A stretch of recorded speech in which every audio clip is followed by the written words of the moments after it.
नमस्कार प्रिय छात्र और छात्राएं, मैं जितेंद्र कुमार रावत अमन कंप्यूटर शॉर्ट हैंड सेंटर आपका हार्दिक स्वागत करता है। जो छात्र और छात्राएं सिंह प्रणाली शॉर्ट हैंड पूरी किताब पढ़ चुके हैं और उस किताब के मैटर की भी शॉर्ट हैंड डिक्टेशन स्पीड बना चुके हैं और उन्हें अधिक शॉर्ट हैंड डिक्टेशन स्पीड बनानी है तो संपर्क करें, क्योंकि हमने रामधारी गुप्ता की किताब में से 203 पेज डिक्टेशन के लिए हैं, जो प्रत्येक पेज में 400 शब्द हैं, जिनका डिक्टेशन 60, 80, 100 व 120 शब्द प्रति मिनट की स्पीड से 400 व 800 शब्दों पर दिया गया है।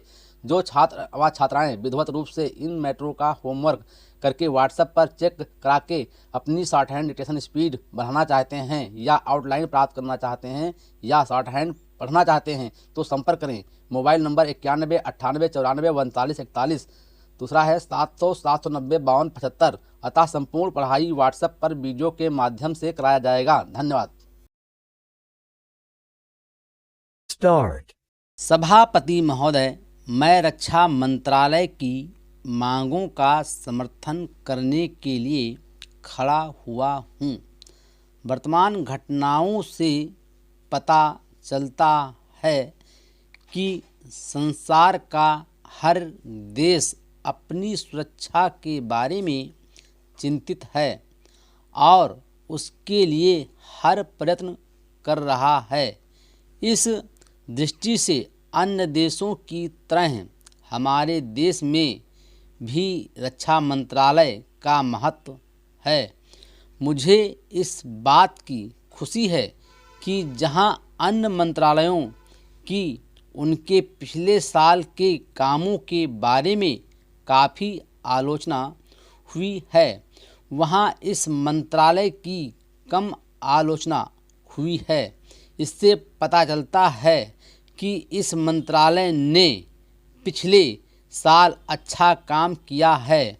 मोटे तौर पर किसी भी देश की सुरक्षा नीति का लक्ष्य यह होता है कि दूसरे देशों, खास तौर से पड़ोसी देशों के साथ मित्रता के संबंध स्थापित हों और हम एक दूसरे के मामलों में हस्तक्षेप ना करें। लेकिन उसके साथ यह भी ज़रूरी होता है कि हम अपने देश की सीमाओं और अखंडता की रक्षा करें। इसलिए हमारे देश का यह कर्तव्य हो जाता है कि हम अपने पड़ोसियों के कार्यों पर पूरी नज़र रखें, क्योंकि आज तक हमारे देश पर जो संकट आए वे हमारे पड़ोसियों से आए हैं। 1965 में पाकिस्तान के साथ जो लड़ाई हुई और उसके बाद ताशकंद में जो समझौता हुआ वो सिर्फ कागज़ पर ही, पाकिस्तान ने उस पर कोई अमल नहीं किया। इस दृष्टि से बहुत ज़रूरी है कि हम अपने देश की सुरक्षा की हर तरह से व्यवस्था करें। हमारा उद्देश्य दूसरों पर आक्रमण करना नहीं है, लेकिन यदि हम पर कोई आक्रमण करे तो हम में इतनी शक्ति अवश्य होनी चाहिए कि हम उसका डटकर सामना कर सकें। आप जानते हैं कि पिछले दिनों पाकिस्तान को अमेरिका और चीन से काफ़ी मदद मिली है। रक्षा मंत्रालय की रिपोर्ट में भी कहा गया है कि पिछले साल अमेरिका ने पाकिस्तान को 1500 करोड़ रुपये की फौजी सहायता दी है। आज जहां हम फौजी सामान के लिए अपने कारखानों की मदद से अपनी शक्ति बढ़ाने का प्रयत्न कर रहे हैं, वहां पाकिस्तान संसार के देशों से फौजी सामान खरीद रहा है। अपनी नीति के कारण वह सब देशों से लाभ उठा रहा है। मेरा सुझाव है कि हमको भी अपनी शक्ति बढ़ाने के लिए संसार के अन्य देशों से अधिक फौजी सामान खरीदना चाहिए। आज तिब्बत की सीमा पर चीन की 1.5 लाख फौज खड़ी है। सभापति महोदय, प्रतिदिन छोटी मोटी झड़पें होती रहती हैं। हमारी फौजें भी बड़े उत्साह से उनके मुकाबले में खड़ी हैं। उनके हौसले बहुत ऊंचे हैं, लेकिन हमारी सरकार का भी यह कर्तव्य है कि उनके हौसलों को कभी गिरने ना दें। उन्हें हर तरह की सुविधा प्रदान की जाए जिससे उनका आत्मविश्वास बढ़े। मैं मंत्री महोदय से अनुरोध करूंगा कि सरकार अपनी नीतियों के प्रचार का काम ठीक प्रकार से अपनी फौजों से करे, उनको अच्छे अच्छे हथियार दे। अनुसूचित जातियों और आदिवासी जातियों के आयुक्त ने जो अपना प्रतिवेदन प्रस्तुत किया है, उस प्रतिवेदन को देखने से ये प्रतीत होता है कि इसको तैयार करने में उन्होंने बहुत परिश्रम से कार्य किया है।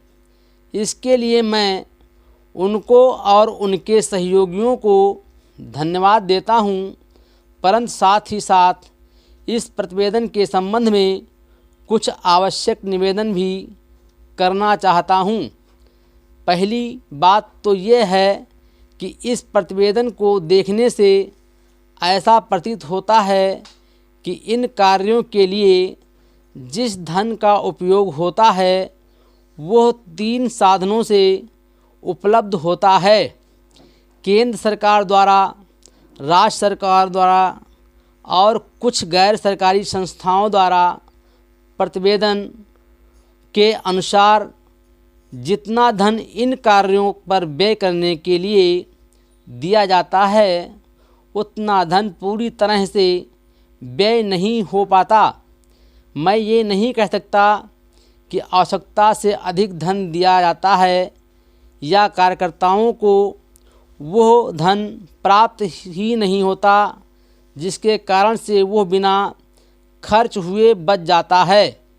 मैं तो यह चाहता हूँ कि जितना धन दिया जाता है उसका पूरा उपयोग हो और आयुक्त को यह ना कहना पड़े कि इस कार्य के लिए जितने धन की आवश्यकता थी उतना धन नहीं मिल पाया और विवश होकर हमको उस कार्य को बीच में ही रोकना पड़ा। जहाँ तक राज्य सरकारों का संबंध है, बहुत सी राज्य सरकारें अभी तक इस कार्य में असावधानी से काम ले रही हैं और इस कार्य को उपेक्षा की दृष्टि से देखती हैं। आयुक्त ने इस बात की शिकायत की है कि बहुत सी राज्य सरकारों ने अनेक पत्र भेजने के बाद भी अभी तक अपनी रिपोर्ट नहीं भेजी है। मैं चाहता हूँ कि सरकार इस तरह निष्ठापूर्वक ध्यान दे, राज्य सरकारों पर दबाव डाला जाए कि वे इस दायित्व के प्रति सचेत हों और आयुक्त को उनके कार्य में पूरा सहयोग प्रदान करें। Full stop.